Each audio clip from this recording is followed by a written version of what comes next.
Hi, this is Grammy from Grammy and Grandpa Read, and today I have a book for you called Seven Spools of Thread, a Kwanzaa Story. It's written by Angela Shelf Medearis and illustrated by Daniel Minter.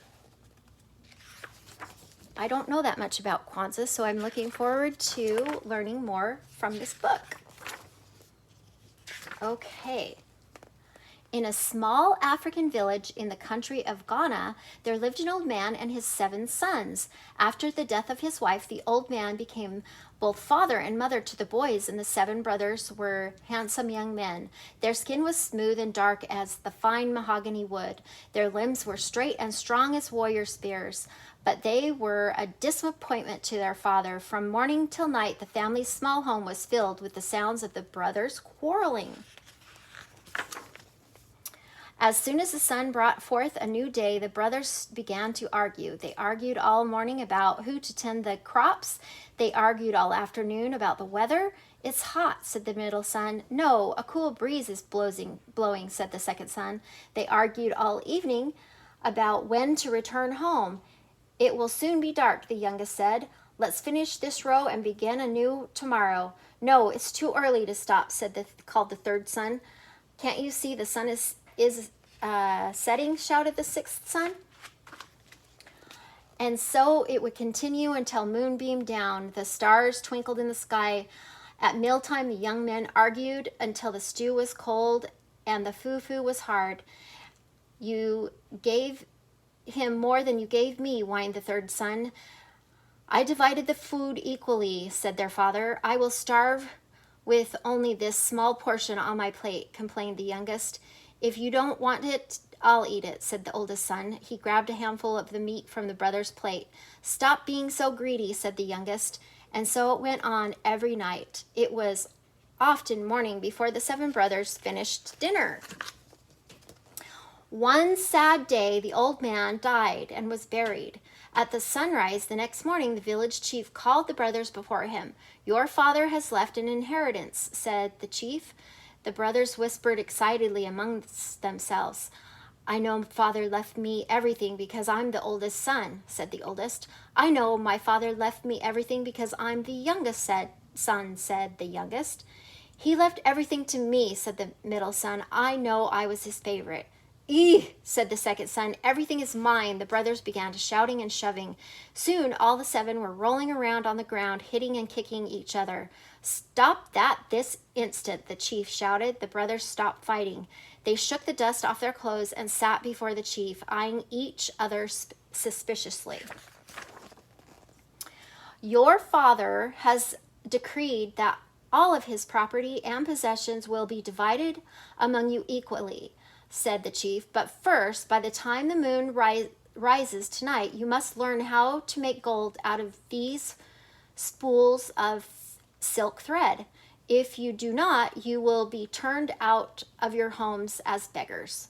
The oldest brother received blue thread, the next brother red, the next yellow, the middle son was given orange thread, the next green, the next black, and the youngest received white thread. For once the brothers were speechless. The chief spoke again. From this moment forward, you must not argue among yourselves or raise your hands in anger towards one another. If you do, your father's property and all of his possessions will be divided equally among the poorest of the villagers. Go quickly, you only have a little time. The brothers bowed to the chief and hurried away. When the 7 Ashanti brothers arrived at their farm, something unusual happened. They sat side by side from the oldest to the youngest without saying anything unkind to each other. My brothers, the oldest said after a while, let us shake hands and make peace among ourselves. Let's never argue or fight again, said the youngest brother. The brothers placed their hands together and each held each other tightly. For the first time in years, peace rested within the walls of their home. My brothers, said the third son quietly, surely our father would not turn us out to the world as beggars. I agree, said the middle son. I do not believe our father would have given us this task of turning thread into gold if it were impossible. Could it be, let's see. Could it be, said the oldest son, that there might be small pieces of gold in this thread? The sun beamed hotly overhead. The yellow streams of light crept inside the hut. Each brother held up his spool. The beautiful colors sparkled in the sunlight, but there was no nuggets of gold in the spools. I'm afraid not, my brother, said the sixth son, but that was a good idea. Thank you, my brother, said the oldest. Could it be, said the youngest, that by making something from the thread we could earn a fortune in gold? Perhaps, said the oldest, we could make cloth out of the thread and sell it. I believe we can do it. This is a good plan, said the middle son, but we do not have enough of one color to make a bolt of cloth. What if, said the third son, we weave the thread together to make a cloth of many colors? But our people do not wear cloth like that, said the fifth son. We wear only cloth of one color. Maybe, said the second son, we could make a cloth that is so special everyone would want to wear it. My brothers, said the sixth son, we could finish faster if we work together. I know we can succeed, said the middle son. The seventh Ashanti brother went to work. The 7 Ashanti brothers went to work. Together they cut the wood to make a loom. The younger brother held the pieces together while the older brothers assembled the loom. They took turns weaving cloth out of the spools of thread. They made a pattern of stripes and shapes that looked like wings of birds. They used all the colors, blue, red, yellow, orange, green, black, and white. Soon the brothers had several pieces of beautiful, multicolored cloth. When the cloth was finished, the 7 brothers took turns neatly folding the brightly colored fabric. Then they placed it into the 7 baskets and put the baskets on their heads. The brothers formed a line from the oldest to the youngest and began the journey to the village. The sun slowly began a golden path across the sky. The brothers hurried down the long, dusty road as quickly as they could. As soon as they entered the marketplace, the 7 Ashanti brothers called out, "Come and buy the most wonderful cloth in the world! Come and buy the most wonderful cloth in the world!" They unfolded a bolt and held it up for all to see. The multicolored fabric glistened like a rainbow. A crowd gathered around the 7 Ashanti brothers. "Oh," said one villager, "I have never seen cloth so beautiful. Look at the unusual pattern." "Ah," said another, "this is the finest fabric in all the land," filling the texture. The brothers smiled proudly. Suddenly, a man dressed in a magnificent robe pushed his way to the front of the crowd. Everyone stepped back respectfully. It was the king's treasurer. He rubbed the cloth between his palms of his hands. Then he held it up in the sunlight. "What a thing of beauty," he said, fingering the material. "This cloth will make wonderful gifts for the king. I must have it." The 7 brothers whispered. "Cloth fit for a king," said the oldest, should be purchased at the price only a king can pay. It is yours for 1 bag of gold." "Sold," said the king's treasurer. He untied his bag of gold and piled out many pieces for the brothers. The 7 Ashanti brothers ran out of the marketplace and back down the road to their village. A shining silver moon began to creep up in the sky.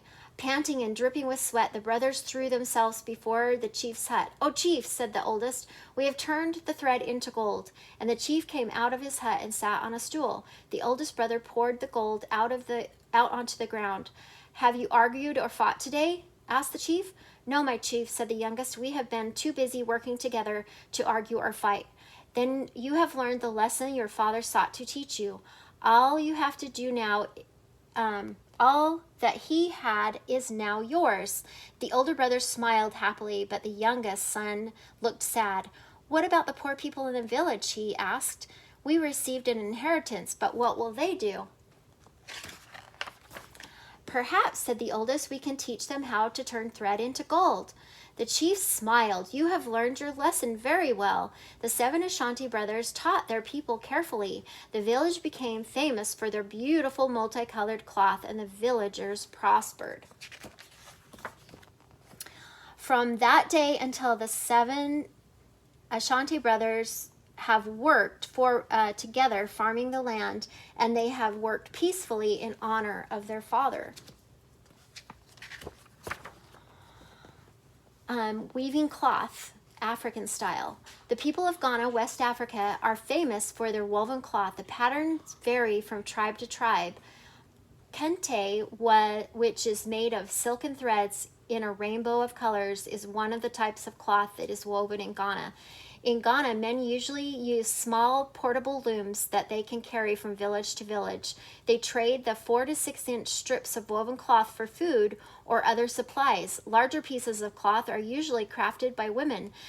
They use heavy looms capable of turning out squares of fabric about 16 to 20 inches wide. After the cloth has been woven, the strips are sewn together to make clothing, carpets, or blankets. You can make a simple loom or weave a strip of cloth that can be worn as a belt.